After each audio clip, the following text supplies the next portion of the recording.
Nonsense is nonsense only when we have not yet found that point of view from which it makes sense. This is one of my favorite quotes by Gary Zukov, who is the author of the book The Dancing Woolly Masters. Whenever we come across certain things, we feel that it is pure nonsense.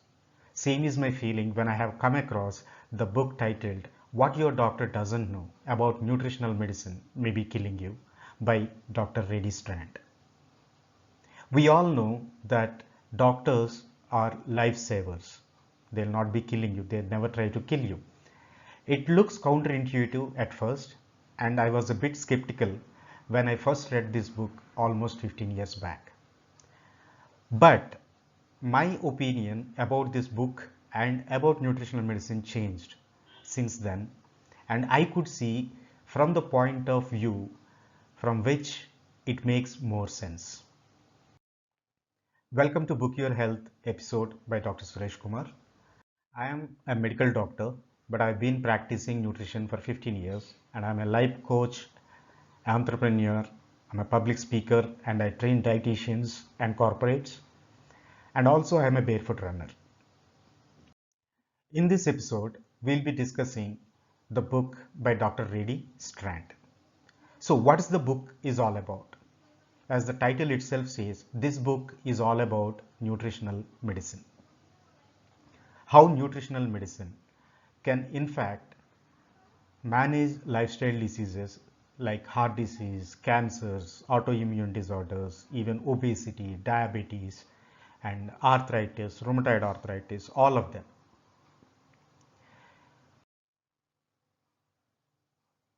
The contents of the book are broadly divided into three parts.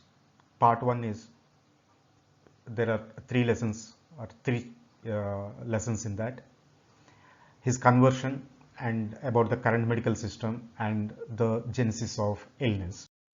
And in the second part, the author discusses about some of the medical conditions which are chronic in nature, and all of them are lifestyle disorders, and how nutritional medicine actually helps heal these conditions and in some cases completely reverse them. And in the third part, he talks about nutritional medicine on a whole and what is the resistance offered by physicians in general, some of the physicians in general, and he sums up with his concept of cellular nutrition, where he puts all the concepts together in a holistic way, and how cellular nutrition can actually improve a person's quality of life. About the author, he did his graduation from University of Colorado Medical School and post-graduation from Mercy Hospital San Diego, and he practices in South Dakota. And in part 1, the first lesson is about his transformational story. So there are 4 parts to it. His wife Elizabeth, who is suffering with fibromyalgia, and he explains his resistance to nutritional medicine or nutritional supplements, and how he tested out nutritional medicine with his existing clients, and how Dr. Kenneth Cooper actually consolidated his findings and his belief, newfound belief on nutritional medicine. Let's start with Elizabeth, his wife, and her condition fibromyalgia. Since they got married and into their 10th year of marriage, though her wife since the beginning is having some health issues, by the time their marriage reached 10 years, her condition worsened over a period of time. She is unable to sleep, always with chronic pain and fatigue, and she cannot do work even for a couple of hours, and she could not sleep even for a couple of hours. That was her condition. They tried everything in the book what modern medicine has to offer. All the doctors ran all the tests, and finally they concluded that she is suffering with something known as psychosomatic rheumatism.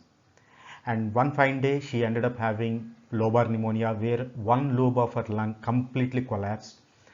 Luckily she recovered with the help of internal medicine doctors and specialists in infectious diseases, but her fatigue continued. One of her friends visited Elizabeth and offered to try nutritional supplements. And here is what he has got to offer. He is in a dilemma. All his medical practice for the past 25 years and education is totally against nutritional supplements. And on the other hand, as a husband, he has to do everything that can offer some kind of relief to his wife. So finally he says, honey, you can try anything you want. We doctors certainly are not doing you any good. This is how it started. And then what is the resistance, existing resistance towards nutritional medicine or supplements? So let us see in his own words. Nothing curls a physician's toes more readily than the moment his patient asks if he should be taking nutritional supplements. I have used all the patented answers in the past. They are just snake oil. Vitamins just make expensive urine. You can get all the required nutrients by eating the right foods. Like that. If my patients persisted, I told them nutritional supplements probably would not hurt them, but they should take the cheapest ones they could find because vitamins most likely wouldn't help much either. But to his surprise, within 3 months, his wife recovered from her long suffering illness and she is able to sleep better and do all his work and able to come out of all the suffering that she has endured for past 10-15 years. So this is what his reaction was. What happened? I was dumbfounded.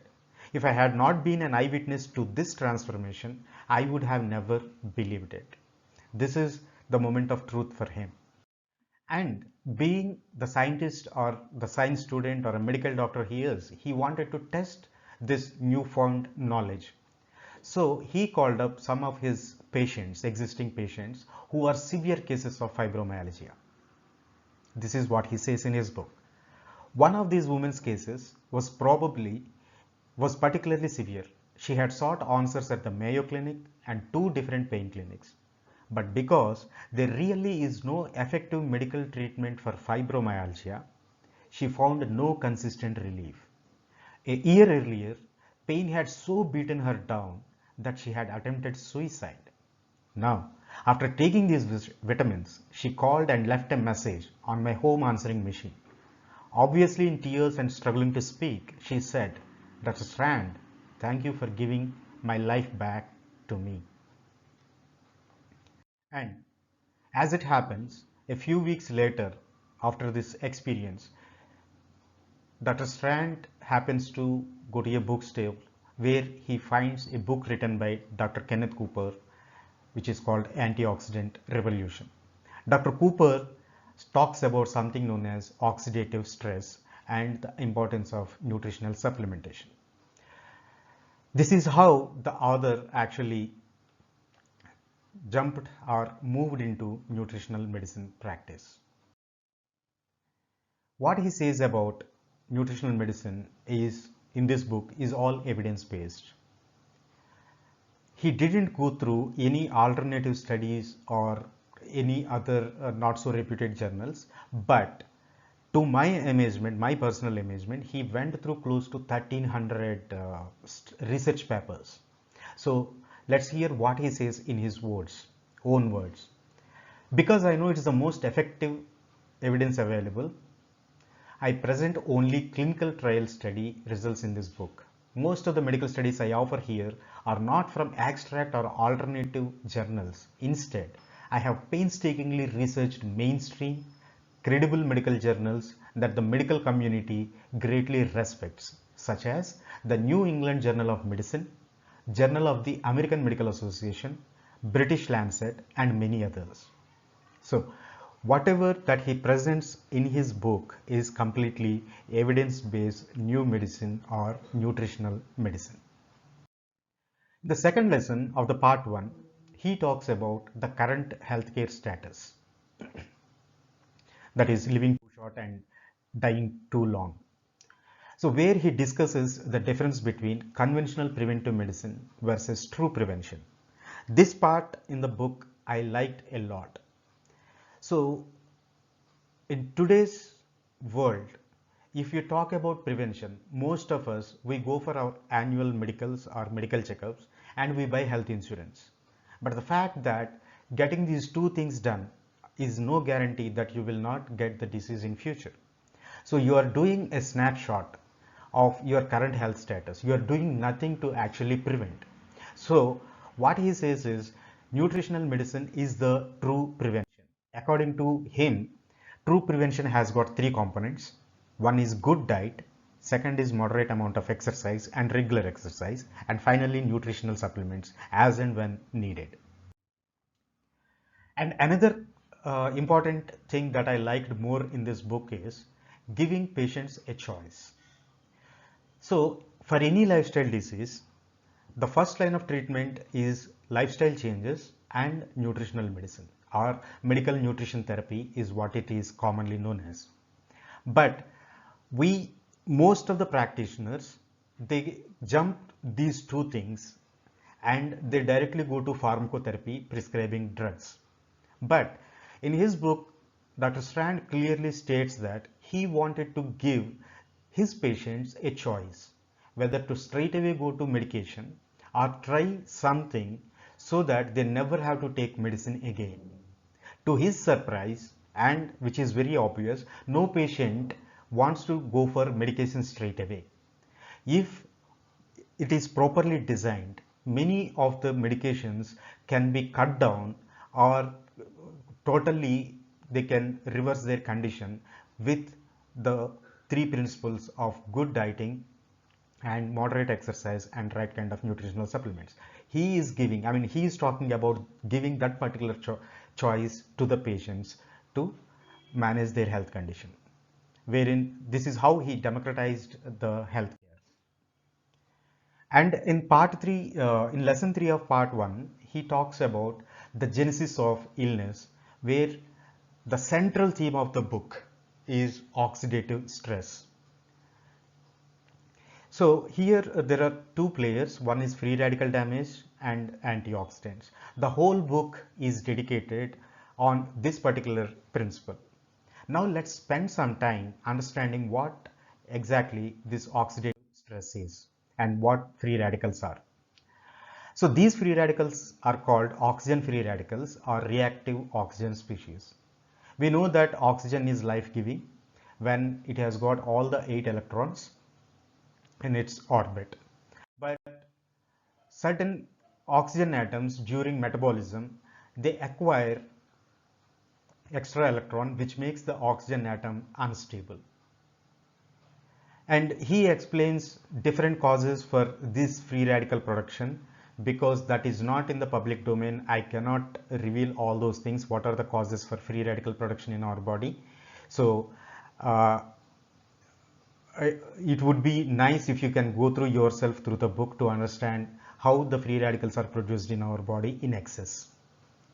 And these free radicals, when they are large in numbers, they attack cells, proteins, lipids, and cell membranes, whatnot. So if these free radicals come and attack the healthy cell, the cell may get denatured or may eventually die. So to prevent ourselves, the body has got innate defense mechanism in the form of antioxidants. They prevent oxidation of our body. Yes, oxidation is called rusting, and our body gets rusted from inside. That is how people get old and the organs decay and the skin becomes saggy. All these things because of this oxidative process. So the oxidative stress has got a lot of complications. He explains thoroughly and in a language where a common man can also understand the mechanism involved in the development of osteoarthritis, heart disease, or certain types of cancers, autoimmune disease. All these things, he gives the fundamental science in an easy to understand language in the lesson number 3. So part 2 is where he discusses specifics. For example, he says that heart disease is actually not a disease of cholesterol or fat or of vessels. He says that it is an inflammatory disease, and like that he explains cardiomyopathy, cancer, eyes, degenerative maculopathy, and autoimmune disorders. All these things he explains very neatly in the part 2. And two things I like about the part 2 is one about the comment by a doctor on aspirin, and another one is homocysteine. So Dr. Charles Hannekens is a professor of preventive medicine from Harvard, and this is what he says, and was quoted by Dr. Strand in his book, in his own words. This is what he has got to say. If aspirin were half as effective, 10 times as expensive, and on prescription, probably people would have taken it more seriously. I like this quote because when it comes to prevention, many people think that prevention is a costly affair, which in fact is not. What the doctor want to say here is prevention is very cheap, and most of us assume that to manage our health we need to go for expensive drugs or expensive procedures. So that has been what do you say, brainwashed into the minds of the public. And the second thing I liked about in the part 2 is about Dr. Kilmer McCulley. And again, he is a pathologist working with Harvard and working in Mass General Hospital. And he almost in late 1970s, when the cholesterol lowering drugs research was at its peak, he said that it's not the cholesterol, it could be homocysteine. So this is a wonderful story. I request all of you to go through. I am not going to reveal the suspense involved with this story, and only thing I can tell you is he almost got his career done with, because he said it is the inflammation and it is lack of certain nutrients which we can get from fruits and vegetables so cheap, or some cofactors like folic acid, vitamin B12, vitamin B6. So, but at that time nobody heard him, and uh, ironically, after 30 years of using 30 or 40 years of using this cholesterol lowering drugs, now the cardiology doctors community, or doctors in general world over, they say that the cholesterol lowering drugs, which we doctors usually call as statins, are not that effective in either controlling the heart disease or in preventing them. And his research is able to see the light of the day almost like 25 years after he initially published his work. So this is an interesting read. Don't miss that particular chapter on homocysteine, the new kid in the block. Part 3 is where he talks about why there is a resistance against nutrition or nutritional supplements by doctors community in general. And he sums up with he sums up all his findings or learnings in cellular nutrition, where he puts up that recommended dietary allowances and the requirement of certain essential nutrients and supplements to achieve optimal health. So in this book he talks about why there is resistance from the doctors. So in his own words, paraphrasing from his own book, let's see what he got to say. Though most physicians do not yet well understand the concepts presented here, the facts remain. As I have applied these principles in treating my patients, the results have been nothing short of amazing. I have been involved with numerous patients with multiple sclerosis who have gone from being wheelchair bound to walking again. I have helped patients with cardiomyopathy get off the heart transplant list. Some cancer patients have gone into remission. Patients with macular degeneration have had significant visual improvement, and fibromyalgia patients have gotten their lives back.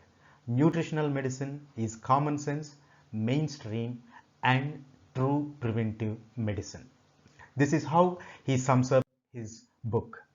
For me and for all of you listening to this, the top 5 key takeaways, if you were to read this book, and especially my top 5 favorites, are: one is the economics of medicine. who is driving the decision when it comes to the research part, how almost Dr. McCulley got his career ruined totally.